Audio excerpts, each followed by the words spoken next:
আসসালামু আলাইকুম। আজকে ভিডিওর মূল টপিকটি হচ্ছে গেঞ্জির কলার কিভাবে তৈরি করা হয়। আর সবাই গার্মেন্টসে ভিডিও পাওয়ার জন্য আমার চ্যানেলটিকে অবশ্যই সাবস্ক্রাইব করে রাখেন। এটা হচ্ছে একটি গেঞ্জির কলার বানানোর মেশিন। এই মেশিনটা দিয়ে প্রতিদিন প্রায় 300 থেকে 350 কলার হয়। আর এই মেশিনটা রাত দিন 24 ঘন্টায় চলে। এই মেশিনগুলো 4টা মেশিন একটা অপারেটরে চালাতে পারে। আর একটা অপারেটরের ডিউটি হয় সারাদিনে 12 ঘন্টা।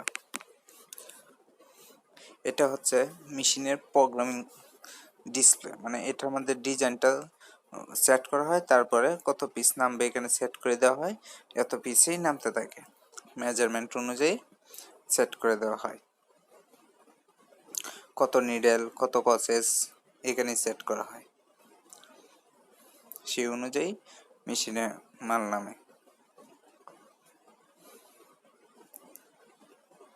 এগুলো হচ্ছে এই যে মেশিনটা প্রায় 70-75 স্পিডে রানিং চলতেছে। এটা ডাবল ক্যারেজের মেশিন, ডাবল সিস্টেম।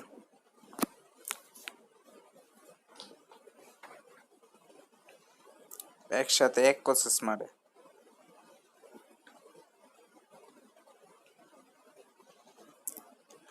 আপনারা যারা গার্মেন্টস জগতে আসতে চান বা গার্মেন্টস জগতের কাজকর্ম দেখতে চান, আমার চ্যানেলটিকে অবশ্যই সাবস্ক্রাইব করে রাখেন। তাহলে আমি এরকম চেষ্টা করব প্রতিদিনই আপনাদেরকে একটা করে ভিডিও দেওয়ার জন্য। তাহলে আপনারা গার্মেন্টস জগতে মেশিন বা কাজ কিভাবে করতে হয় এগুলো আইডিয়া নিতে পারবেন। এই কলারগুলো হচ্ছে এক কালার। এই কলারগুলো অনেক সময় বিভিন্ন কালার হয়, বিভিন্ন ডিজাইনের হয়।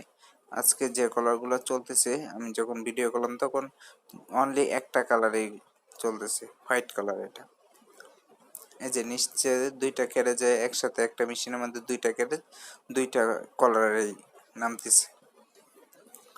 ঘন্টায় প্রায় 30 থেকে 35 পিস কলার নামে।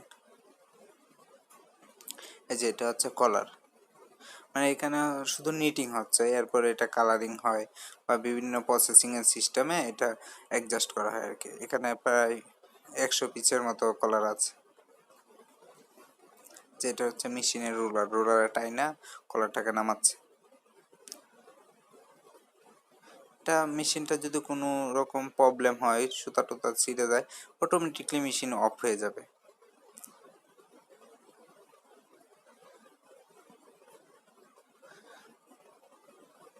যে প্রত্যেকটা মেশিনে প্রায় 60 থেকে 70-75 স্পিডে মেশিনগুলো চলতেছে।